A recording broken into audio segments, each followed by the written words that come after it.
banget akhirnya bisa merasakan menjadi pengantin Jogja. Beda banget dari dandanan sehari-hari biasa, terus langsung dari ujung rambut sampai ujung kaki semuanya emas.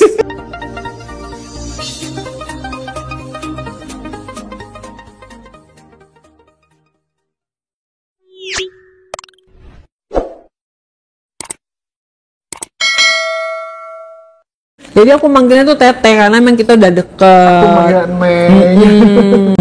Dan apa namanya, kita akan kepoin. Dan ini aku yang make upin. Gimana Teteh harus mensepil make up aku? Gimana? Jujur, ini aku suka banget sama dari foundationnya, dari semua aku sampai yang ih kok bagus banget. Tapi kita nggak ada ketak-ketak gitu, nggak ada.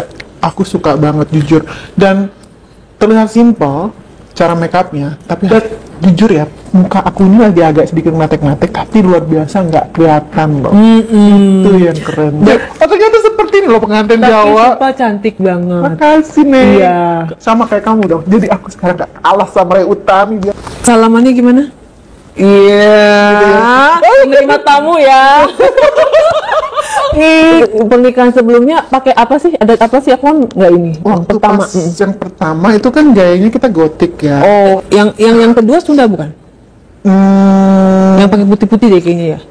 Biasa aja sih, aku Kebaya gitu kan? cuma kebaya. Yang terakhir ya udah sih itu ada adat sih. apa sih? Itu Bapak itu udah mesti disebut ya. Saya tidak mau Adat dibahas kok. Kenapa sih sampai nggak mau dibahas? Apakah trauma? Sebenarnya bukan trauma ya, maaf ya. Aduh, ya ampun, ini bener-bener.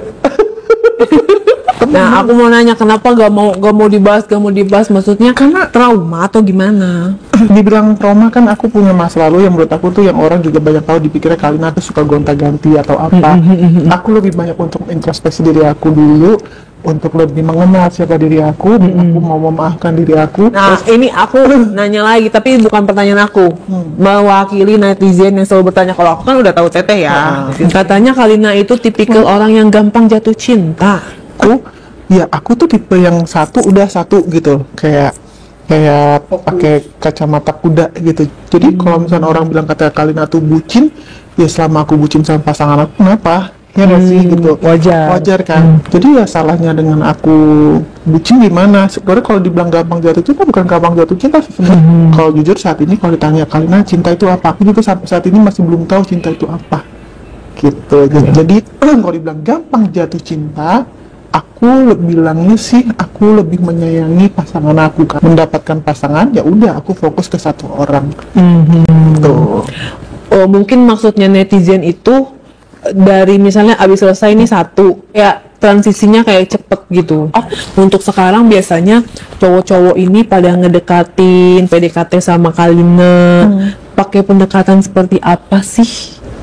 Aku tidak melihat orang itu dari fisik ya. Fisik setiap orang ganteng bisa jadi tua ya kan, orang kaya bisa jadi miskin. Aku butuh orang yang bisa yang kerja keras itu kan. Aku pengen orang yang bertanggung jawab. Tanggung jawab itu bukan hanya untuk aku aja tapi untuk keluarga kita. Dan arti maksudku aku kan punya anak. Tanggung jawab itu bisa membuat aku nyaman. Karena yang aku rasakan selama ini aku kayak merasa sudah sangat amat lama tidak menemukan orang yang bisa membuat aku nyaman. Nah, aku membutuhkan orang yang bisa diajak bicara, orang yang bisa diajak diskusi. Mau itu diskusi tentang apapun. Apakah Kalina ini seseorang yang sangat kesepian sehingga harus ada teman ngobrol? Kita untuk bicara sama pasangan itu bukan karena kita kesepian, tapi kayak misal pasangan kita pulang dari rumah tanya, gimana hari kamu tadi di kantor? Bicara tentang keseharian, bicara tentang misalkan aku di rumah dia nanya bagaimana keadaan rumah, kayak gitu. Atau misalkan suatu saat anak kita sudah tua dan anak-anak kita sudah menikah, punya anak juga, kita cuma tinggal berdua gitu. Kan Teteh ini sudah mengalami asam dan garam berbagai pernikahan. Pernah mengalami abusive relationship, perlakuan kasar? Nggak pernah. Psikis dan fisik? Kalau aku ngerasa kayak psikis aku. Sebenarnya gini, aku bukan tipe orang yang pengen dikenal orang cuma karena gosip. Aku nggak ngerti ya ini dibilang kesalahan atau nggak. Aku terlalu mengikuti pasangan aku. Waktu itu mantan suami aku. Dong. Iya. Itu memang seharusnya begitu kan? Memang aku di saat aku membela diri, aku merasa aku tidak bersalah. Orang kan pasti akan bilang, lu terlalu bela diri, lu cari pembenaran. Yang penting adalah aku mau menemukan kebahagiaan yang diawali dari diri aku sendiri, dan di saat ada orang datang ke depan aku, itu adalah bonus di saat dia bisa memberikan aku kebahagiaan gitu. Yang pernikahan demi pernikahan dijalani, apa sih yang bisa diambil dari semua itu? Aku bisa menjadi Kalina seperti sekarang, yang bisa memaafkan orang bukan hanya di mulut tapi dari hati juga, yang juga aku harus minta maaf sama siapapun yang merasa aku pernah sakitin, maupun itu mantan aku atau keluarganya gitu. Jadi ya sekarang aku di fase dimana aku ngerasa yang aku pengen hidup tenang gitu, sederhana, dengan orang yang aku sayangin, yaitu anak aku ataupun pasangan aku, siapapun nanti. Berarti tidak ada dendam di hati Kalina terhadap semua. Aku benar-benar kayak mencoba untuk mencari tahu sebenarnya kenapa sih aku selama ini aku tuh selalu gagal. Aku mencoba untuk bahagia, nanti kalau ada orang lain itu adalah bonus untuk memberikan kebahagiaan aku yang lebih. Kalina kayak tadi kamu bilang, kalian tuh kesepian, kalian tuh gini. Manusiawi kalau misalkan kita merasakan kesepian. Aska sekarang sudah besar, dia udah 17 tahun, hampir 18 tahun, pasti sudah punya kesibukan sendiri. Sebagai orang tua, untuk anak itu ikutin kata orang tua. Aku nggak mau seperti itu gitu. Aku membebaskan anak aku. Kalau misalkan anak aku nggak punya waktu untuk ketemu aku karena dia sibuk, ya udah aku mencoba mengerti gitu. Karena aku yakin nggak akan ada bekas anak, suatu saat dia pasti akan kembali ke aku. Nah itu tingkat pemikiran tertinggi loh. Betul. Pernah nggak oversharing sama seseorang? Kayak dipok tuh sama siapa biasanya? Ada teman aku yang perempuan, laki-laki gitu, yang buat aku mereka semua masukan mau apapun itu aku saring. Jadi ya alhamdulillah sekarang ya seperti sekarang ini aku udah jarang banget kumpul sama teman-teman aku kan. Nggak tahu kenapa aku lebih senang di rumah. Sekarang ya udah berapa lama ini aku lebih senang di rumah. Jadi dengan sendirinya aku, dengan diamnya aku sedang merencanakan sesuatu. Oke, jadi kayaknya lebih fokus ya. Biasanya kan kayak gitu kan, arisan, ulang tahun, sama artis yang udah temenan lama, artis yang ini roadshow. Spill dong bisnisnya apa? Nanti dulu ya, mudah-mudahan aja. Jadi aku jangan sekarang. Di bidang apa?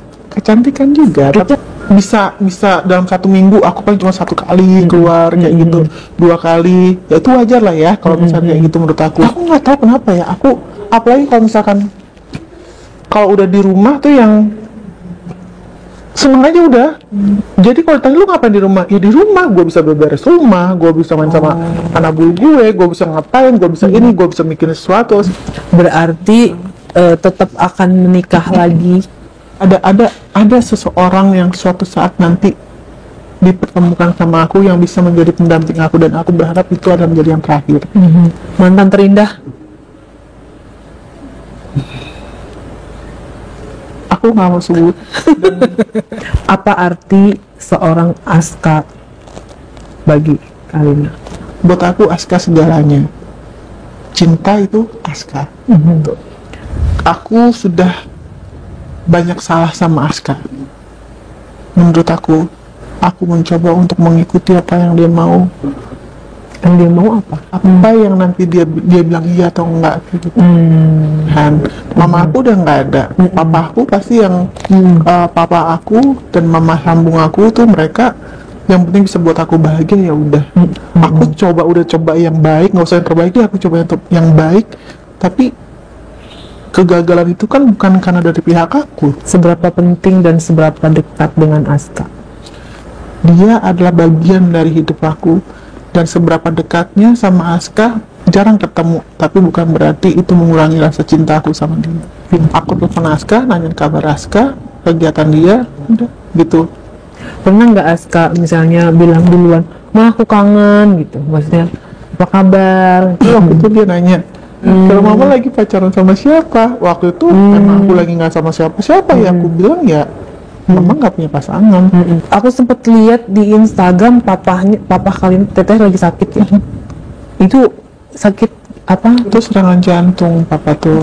Sekarang beliau dalam keadaan sehat. Siapa yang paling sampai sekarang berjasa mensupport di dalam kehidupan? Melihat anak aku, bahwa aku mempunyai anak yang sekarang tumbuh luar biasa hebatnya, itu menjadi kekuatan aku. Ya sahabat-sahabat aku ada sahabat aku terus ada teman dekat aku juga kayak gitu.